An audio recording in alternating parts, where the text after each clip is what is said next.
Coucou tout le monde, c'est Murgen. Alors je suis ravie de vous retrouver pour la revue du tarot de l'Entre-deux-Mondes de Siolo Thompson. Alors il est aux éditions Arcana Sacra. Maintenant vous commencez à avoir l'habitude du packaging qu'on retrouve chez cette maison d'édition au prix de 32 €. Donc on nous dit en quatrième de boîte, découvrez un monde entre les mondes, à la fois étrange et familier. Le tarot de l'entre-monde nous plonge dans cet espace intermédiaire entre le mythe et la réalité, entre l'humain et l'animal. Né de la main de la célèbre artiste peintre Siolo Thompson, créatrice du Liness Rider Tarot et de l'Oracle des Simples, ce tarot se compose des 78 arcanes traditionnels suivant le système du Rider-Waite-Smith.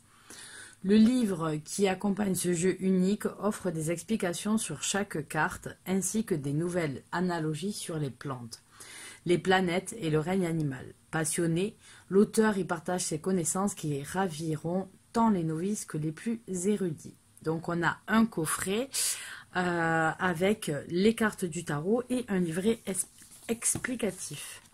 Donc on a les boîtes qui sont aimantées sur le côté, qui s'ouvrent comme ça. On a toujours des boîtes avec qui sont soignées, voilà.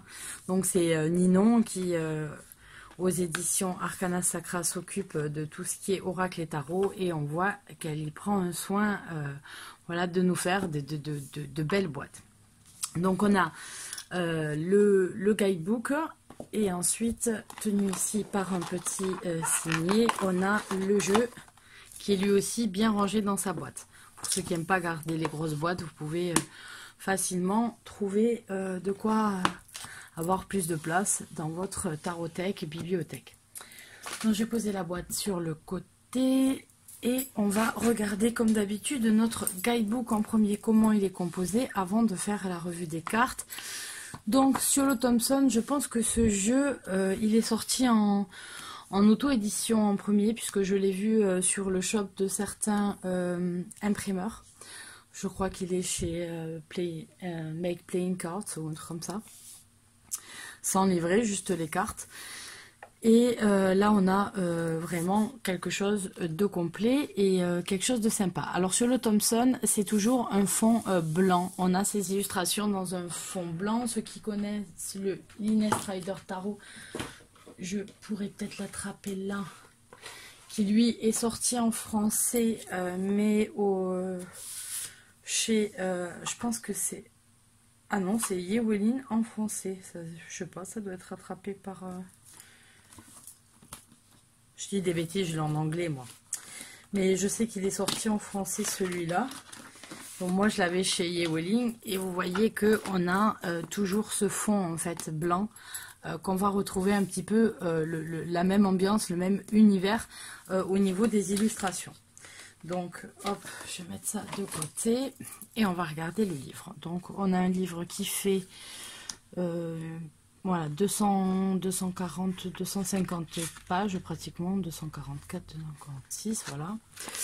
Presque 250 pages et on a toujours avec ce papier très agréable et de bonne qualité qu'on a chez cette maison d'édition. Donc il est sorti cette année, en 2020. Moi je l'ai commandé via l'éditeur pendant le confinement avec quelques livres pour la lecture. Et donc, qu'est-ce qu'on nous dit? On va avoir un sommaire avec toutes les cartes, une introduction et lire les cartes. Donc, on va passer le sommaire. On a une introduction sur le tarot de l'entre-deux-mondes et donc comment a été réalisé ce tarot. Par exemple, on va nous dire que les pigments utilisés sont des pigments qu'elle a fait, elle a broyé à la main, qu'elle a fait elle-même sur du papier qu'elle a fait main. Donc voilà, c'est un travail en fait de construction totale. Et ensuite, on va avoir un chapitre sur lire les cartes, donc se servir des significateurs. On va avoir aussi l'exaltation des as, c'est-à-dire quand on a plusieurs as ou sortir les as en fonction de l'orientation qu'on veut donner au tirage. Il y a plusieurs notions, la tour l'emporte sur tout, lecture des cartes inversées, donc c'est une notion, on ne va pas trouver exactement ces explications-là dans tous les livrets de tarot. Donc voilà, ça permet d'avoir une autre lecture, une autre vision aussi des choses. Si vous avez l'habitude d'acheter des packaging, là vous avez voilà ces petits enfin cette double page là où on a une autre vision des choses. On a un tirage à 3 cartes qui nous est proposé et un tirage en 5 cartes en passé, présent, futur, la question et le potentiel. Ensuite, on va aller s'occuper directement des arcanes majeurs et de leur signification. Donc voilà comment c'est présenté. Tout le livre est en couleur. Donc vous avez la carte qui est plus ou moins au format en fait réel de la carte qui vous est présentée avec sa numérotation, son nom, les mots-clés qui s'y rapprochent. Et ensuite, vous allez avoir toute l'explication de la carte avec, par exemple, si vous êtes dans un tirage sur le travail, voilà ce que ça va nous dire, etc. Puis vous allez avoir toutes ces explications-là qui sont faites pour tous les arcanes majeurs. Ensuite, on a les arcanes mineurs. Et on va s'intéresser d'abord à la suite de coupes. Donc, on va vous parler de la suite de coupes en général, de toutes les coupes. Et ensuite, vous avez exactement la même préparation que pour les arcanes majeures, la même organisation avec la carte qui est représentée, les mots-clés, le nom de la carte et sa signification. Et ça, c'est plutôt bien parce que souvent, vous allez voir que vous allez avoir un grand espace qui est accordé aux arcanes majeures et les arcanes mineures qui sont laissées un peu pour compte. Bon, ça, c'est en train de changer. On voit qu'on s'intéresse au tarot plus souvent dans son entier, en prenant du temps aussi pour les arcanes mineures. Et ça, je trouve ça bien parce que on m'a déjà beaucoup posé la question et j'ai vu qu'il y en avait beaucoup en fait qui utilisaient que les arcanes majeures, du coup, moins les arcanes mineures parce que voilà, ils avaient peut-être moins de facilité de compréhension, etc. Donc c'est bien, ça incite en fait les personnes qui s'intéressent aux cartes à se lancer, à tirer avec le jeu en entier, les majeurs et les mineurs, et ne pas laisser les mineurs de côté qui ont leur importance et donnent un bon éclairage à vos tirages. Donc voilà tout simplement pour le guidebook, et ensuite on va regarder les cartes. Donc on a une boîte qui s'ouvre comme ceci en dur avec passé d'un monde à l'autre ici au fond de la boîte. Vous voyez que les boîtes sont travaillées du début à la fin, donc ça c'est vraiment génial. Vous avez un petit, moi j'aime bien quand le packaging est bien fait, et bien, voilà, ça fait plaisir d'avoir le jeu, ça lui donne un côté un petit peu, je dirais précieux, même si le mot est fort, mais voilà. Donc on a des cartes avec, moi c'est le format que j'aime bien, qui se tirent dans les deux sens. Vous voyez qu'on a le même dessin, qu'on soit comme ça ou comme ça, avec la représentation d'un lièvre, voilà. Et un fond blanc et bleu, et avec une bonne épaisseur des cartes. Elles glissent bien ces cartes et elles sont de très bonne qualité. Voilà. C'est pour ça que je regarde toujours maintenant si le jeu va sortir en français pour attendre un petit peu le commander, parce que je sais que du coup on ne sera pas normalement déçu par la qualité des cartes, alors que par exemple en période de fin d'année j'en ai acheté un parce qu'il me faisait de l'œil depuis un moment, et en fait je me suis aperçue mais très peu de temps plus tard qu'il allait sortir chez Arcana en français, et du coup la qualité des cartes est vraiment moindre. Donc on commence avec la carte du fou. Donc là on garde, vous allez voir le dessin, moi j'aime bien ces dessins. Vous allez voir que dans certaines cartes, ici on va retrouver la symbolique classique du Rider-Waite, mais que ce ne va pas être le cas forcément pour toutes les cartes. Là on voit un petit peu la falaise, on voit le chien, le baluchon, enfin voilà, tout est un petit peu dans le même sens, alors que après on va changer. Regardez ici le magicien, on n'a pas la table qui est représentée comme d'habitude. Voilà, et on n'a pas exactement la même représentation. On garde le symbole de l'infini, mais on ne va pas avoir les éléments dont on a l'habitude de voir sur la table, notamment du magicien avec les éléments. La grande prêtresse aussi. Voilà, donc on a des éléments qui nous le rappellent, mais d'autres pas du tout. Donc c'est un univers particulier. Voilà, on est entre les mondes, hein, c'est son nom. On va pas avoir un jeu classique. Donc l'impératrice ici avec un petit ourson, puis une humaine à tête d'ours. Donc là encore, on peut retrouver les éléments qui nous rapportent à l'impératrice, on peut la reconnaître comme ça. L'empereur, représenté par un lion, celui-là aussi, on peut arriver facilement à se remettre, on va dire, dans l'ambiance habituelle de l'arcane.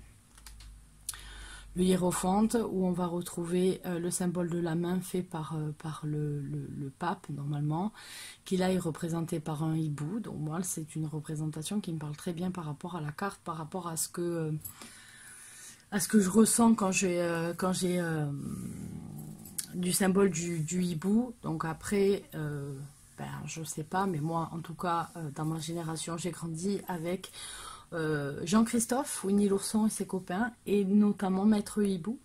Et Maître Hibou, et c'est un peu la sagesse, etc. Et on l'écoute. Donc du coup, à chaque fois, Maître Hibou, je trouve, du coup, dans cette carte, je le retrouve totalement un petit peu dans ce qu'on va, un des sens qu'on va retrouver à cette carte. Les amoureux, avec les grenouilles. Le chariot, ici une sirène tirée par deux carpes koi. La force. Voilà. Où on a, je sais pas, je crois que c'est un lion qui est tenu par un cygne. L'ermite. Là, après, ça fait un peu conte de fées, je trouve. Il est un peu... on s'attend à voir des personnages d'un conte de fées, selon les cartes qu'on tire. Voilà. Le pendu. La mort, j'aime beaucoup cette carte. J'aime beaucoup l'illustration. Voilà. La tempérance. Le diable. Voilà, qui est caché derrière un sagittaire, c'est une femme à corps de cheval, la tour, l'étoile. Voilà, l'étoile, là, pour moi, elle me parle moins. La lune, on la reconnaît très bien. Le symbolisme est presque conservé entièrement. On a le soleil avec le,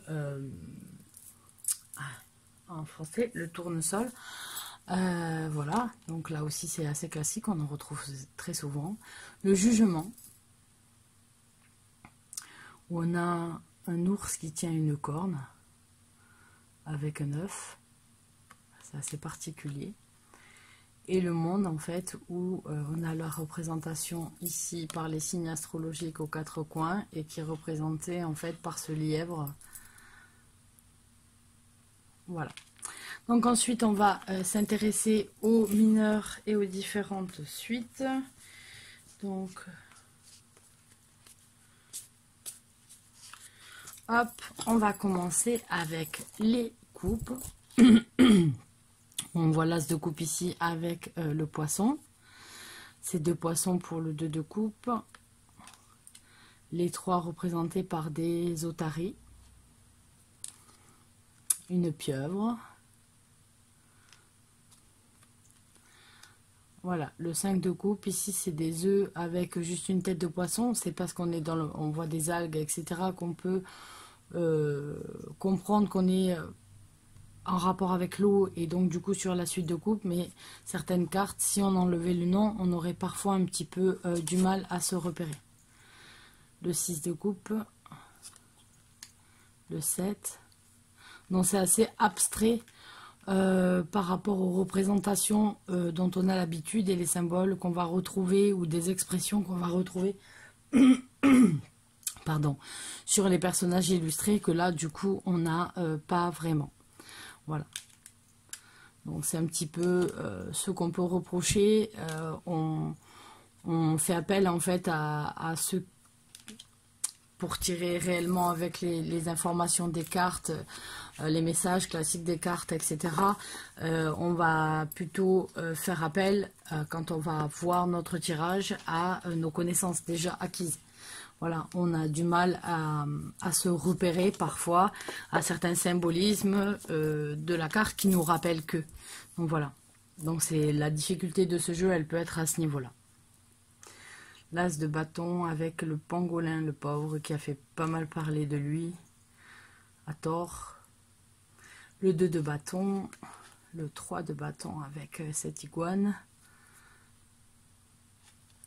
Le 4 de bâton, voilà, là on est dans le bâton, on est dans le feu. Donc les reptiles, les iguanes, ok, on aura plutôt du mal avec les amphibiens qui, moi, me rappellent plus l'eau, par exemple, que le feu.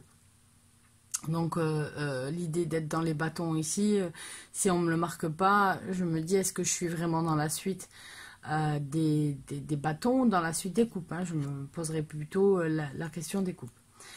Là on a les grenouilles qui se disputent avec 5 de bâtons, le 6 avec le caméléon, 7, voilà. Donc pour certains, on a un petit peu, enfin personnellement, j'ai plus du mal à voir quel rapport avec les suites les animaux ont. Voilà, les félins, les reptiles, ok, pour moi ça peut rappeler le feu. Mais après, j'ai plus de mal avec la représentation par les grenouilles. Les épées qui sont de l'élément air, la suite de l'air. Donc là, on va avoir, on voit qu'on a des volatiles. Et donc du coup, là, ça cale quand même mieux. On voit un peu plus où on est. Dans le 3 d'épée, pauvre oiseau.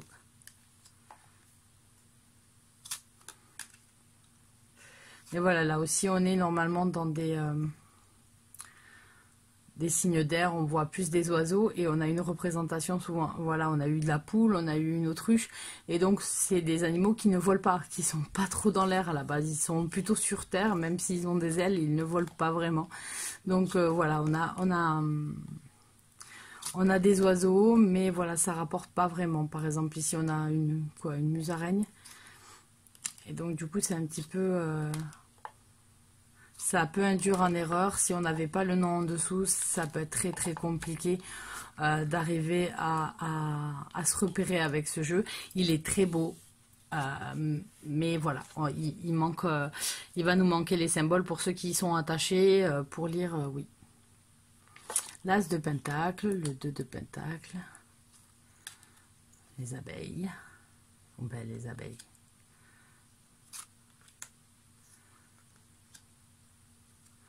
Donc voilà pour ce jeu qui est beau. J'aime beaucoup les illustrations. J'aime aussi cette couleur, les couleurs assez simples. Il n'y a pas trop de couleurs non plus. On est avec un fond blanc, juste à peine un petit peu coloré, très faiblement. Donc c'est un jeu qui est très doux. Voilà, moi c'est un jeu qui est très doux, qui est apaisant, tout ça. Donc ça c'est vraiment le côté positif, c'est d'avoir ces illustrations toutes douces comme ça. Et puis bon, après tout ce qui est qualité de carte, hein, mais au niveau du jeu lui-même. Après le côté négatif, c'est pour moi en tout cas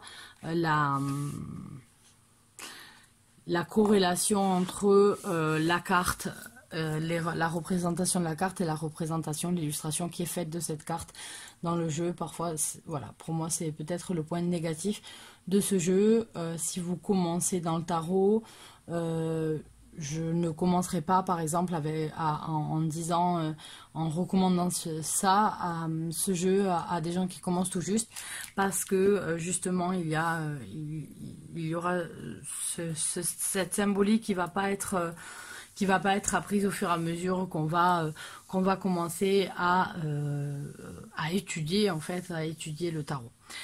Donc voilà pour cette revue, je vous fais à tous de gros bisous, je pense qu'elle sera, je vais la diffuser le mois prochain, et voilà, donc je vous fais à tous de gros bisous, et je vous dis à la prochaine, bye bye.